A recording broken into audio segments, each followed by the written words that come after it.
తెలంగాణలో విపక్ష car party gear మార్చిందా? రాబోయే స్థానిక సంస్థల ఎన్నికల్లో సత్తా చాటడమే లక్ష్యంగా దూకుడు పెంచిందా? ఆ పార్టీ అధినేత రీలోడ్ అయ్యారా? బీఆర్ఎస్ ను క్షేత్రస్థాయిలో బలోపేతం చేసే దిశగా వ్యూహ రచన చేస్తున్నారా? పార్టీ సభ్యత్వ నమోదు ప్రక్రియను వేగవంతం చేయడంపై ఫోకస్ పెట్టారా? కొత్త సభ్యులను చేర్చుకోవాలని, ముఖ్యంగా మెంబర్షిప్ డ్రైవ్ పై ప్రత్యేక దృష్టి పెట్టాలని సూచించారా? పార్టీ నిర్మాణాన్ని పునర్వ్యవస్థీకరించడం, కొత్తగా ఇన్ఛార్జీల నియామకం, పార్టీ కమిటీల బలోపేతంపై గులాబీ బాస్ దృష్టి సారించారా? ఇంతకీ బీఆర్ఎస్ ముఖ్య నేతలతో కేసీఆర్ సుదీర్ఘంగా సమావేశమై ఏం చర్చించారు? Let's watch this HMTV exclusive focus.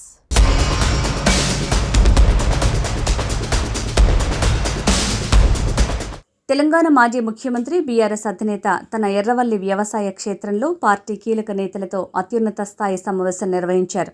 Party భవిష్యత్తు రాజకీయ వ్యూహం, పార్టీ పునర్వ్యవస్థీకరణ, ప్రజల్లో బీఆర్ఎస్ బలోపేతంపై నేతలతో సుదీర్ఘంగా చర్చించారు. రాబోయే 2 ఏళ్లు పార్టీకి అత్యంత కీలకమని చెప్పుకొచ్చారు.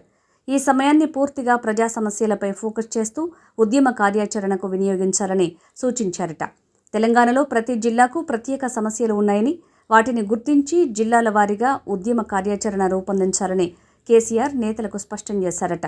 ముఖ్యంగా రైతులు ఎదుర్కొంటున్న ఇబ్బందులు, విద్యార్థుల సమస్యలు, నిరుద్యోగ యువత ఆవేదనలపై ప్రత్యేక దృష్టి పెట్టాలని ఆదేశించారట. ప్రజా సమస్యల కోసం ఎంత గట్టిగా పోరాడితే ప్రజల ఆదరణ కూడా అంతే బలంగా లభిస్తుందని కేసీఆర్ హితవు పలికారట.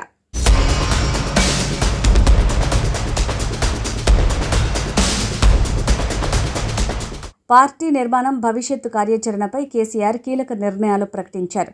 నియోజకవర్గాలు, జిల్లాలకు ఇన్ఛార్జీల ఎంపికలు కేవలం పేరుకే కాకుండా నిజంగా పనిచేసే నాయకులకు మాత్రమే అవకాశాలు ఇవ్వాలని స్పష్టం చేశారు. గత 10 ఏళ్లలో పార్టీ పదవులు పొందని క్యాడర్కు ఈసారి ప్రాధాన్యం కల్పించాలని సూచించారట. కుటుంబ, వ్యక్తిగత పరిచయాలకు ప్రాధాన్యం ఇవ్వకుండా గ్రౌండ్ లెవెల్లో యాక్టివ్గా పనిచేసే వారిని ముందుకు తీసుకురావాలని నాయకత్వానికి ఆదేశాలు ఇచ్చారు. యువజన సంఘాలు, విద్యార్థి సంఘాలు, కార్మిక సంఘాల్లో చురుకుగా పనిచేస్తున్న వారికి పార్టీలో కీలక బాధ్యతలు అప్పగించాలని కేసీఆర్ సూచించారట. పార్టీకి నిజంగా అంకిత భావంతో పనిచేసే వారే భవిష్యత్తులో నాయకత్వంగా ఎదగాలని ఆయన స్పష్టం చేశారట.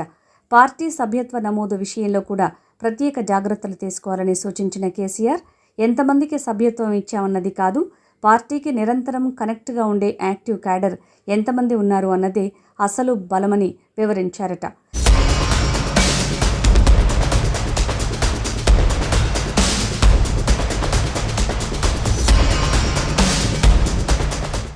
క్రియాశీలకంగా పనిచేసే వారికే యాక్టివ్ మెంబర్షిప్ ఇవ్వాలని కఠిన ఆదేశాలు జారీ చేశారట గులాబీ బాస్. గ్రామ స్థాయి నుంచి రాష్ట్ర స్థాయి వరకు పార్టీ వ్యవస్థ బలమైన కనెక్టివిటీతో పనిచేయాలని కేసీఆర్ దిశానిర్దేశం చేశారు. పార్టీ వర్కింగ్ ప్రెసిడెంట్ కేటీఆర్ తరచూ టెలికాన్ఫరెన్స్లు నిర్వహిస్తూ నాయకులు, కార్యకర్తలకు అందుబాటులో ఉండాలని సూచించారట. ముఖ్యంగా పార్టీ బలహీనంగా ఉన్న నియోజకవర్గాలపై ప్రత్యేక ఫోకస్ పెట్టాలని తెలిపారు.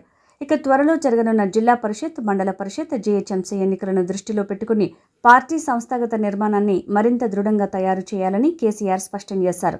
ప్రజల మధ్యే పార్టీ భవిష్యత్తు ఉందని, ఉద్యమమే బీఆర్ఎస్కు మళ్లీ బలాన్నిస్తుందని ఆయన నేతలకు చెప్పినట్టు పార్టీ నేతలు చర్చించుకుంటున్నారు.